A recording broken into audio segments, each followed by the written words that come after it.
మీకు అధికారం ఉంది, మీరు ఎంక్వైరీ చేయొచ్చు, అధికారులు మీ మనుషులే చేయొచ్చు, వాస్తవాలు బయట పెట్టండి. అంతేగాని మీరు వచ్చి సీసీ ఫుటేజ్ ఇవ్వలేదు, ఇది ఇవ్వలేదు. ఏ సీసీ ఫుటేజ్ ఎవరింటి సీసీ ఫుటేజ్ ఎవరు ఇస్తారు అధ్యక్ష?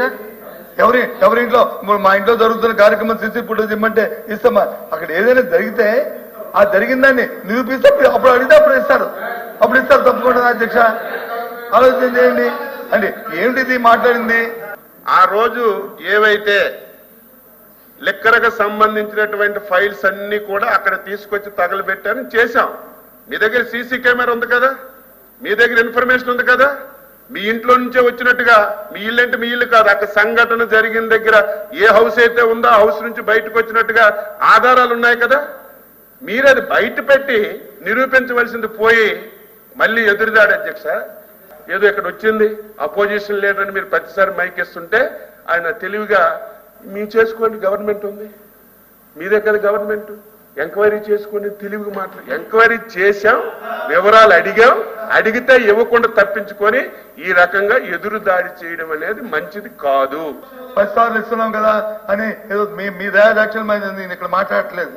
దయచేసి నేను అడుగుతున్నా ఒకటే అధ్యక్ష, సంబంధి ఏదైతే వారు వచ్చి ఎంక్వైరీ చేశాను అన్నారు, ఫైన్, ప్రభుత్వం ఎంక్వైరీ చేసుకుంది, దాని మీద వచ్చి ఒక సిట్ కూడా వేసింది, ఆ సిట్ కూడా అందరినీ పిలుస్తుంది, అందరి దాకా స్టేట్మెంట్ కట్టించుకోనియండి. కానీ ఏదైతే మీరు అడుగుతుందో ఆ ఇంట్లో చెత్త కాల్చుకున్న ఆ సీసీ ఫుటేజ్ ఏమని ఆయన ఇవ్వలేదని అంటే దానికి అర్థం ఏంటి? ఎంక్వైరీ అవుతుంది కదా, దాన్ని సభలో వచ్చి ఆ తాడేపల్లి ప్యాలెస్ అనే ఆ వరుణ్ అని అది కరెక్ట్ కాదు కదా. అది ప్యాలెస్ అందరికీ ఉన్నాయి, తాడేపల్లి ప్యాలెస్ ఉన్నాయి, లేకపోతే హైదరాబాద్ లో వచ్చి ప్యాలెస్ ఉన్నాయి, లేకపోతే మా విజయనగర్ లో మాకు ప్యాలెస్ ఉంది, మీకు మీ ఊర్లో మీకు ప్యాలెస్ ఉంది, అందరికీ ప్యాలెస్ ఉన్నాయి. అది కాదు కదా. అది మనం మాట్లాడుకున్నప్పుడు ఒకసారి పద్ధతిలో మాట్లాడుకోవాలి. చట్టం దాన్ని చేసుకెళ్ళిపోద్ది. చట్టాన్ని ఎవరు వ్యతిరేకించలేము. దయచేసి నేను ఆ విషయం గురించి మాట్లాడాను తప్ప 10 సార్లు అవకాశం వస్తుంది లేచిపోయి 10 సార్లు పోయితేది నేను దాని గురించి మాట్లాడలేదు అధ్యక్ష.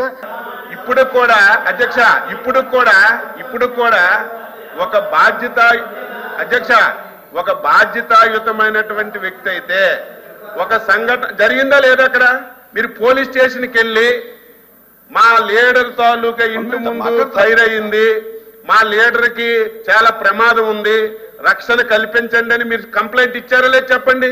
మీరు కంప్లైంట్ ఇచ్చేటప్పుడు, మా డిపార్ట్మెంట్ ఎంక్వైరీ చేసేటప్పుడు, మీకు రిటర్న్ గా అడిగేటప్పుడు బాధ్యత కలిగిన వ్యక్తి అయితే పోనీ మీ దగ్గర కెమెరా లేకపోతే పర్లేదు, రికార్డ్ అవ్వకపోతే పర్లేదు, మీ దగ్గర కెమెరాల్లో రికార్డ్ అయింది, మీ దగ్గర ఉన్న సమాచారం కూడా మాకు ఇవ్వండి, మేము ఎవరు తప్పు చేశారో పట్టుకుంటామంటే ఇవ్వకుండా ఈరోజు ఎవరికైనా అనుమానం రాదా అధ్యక్ష?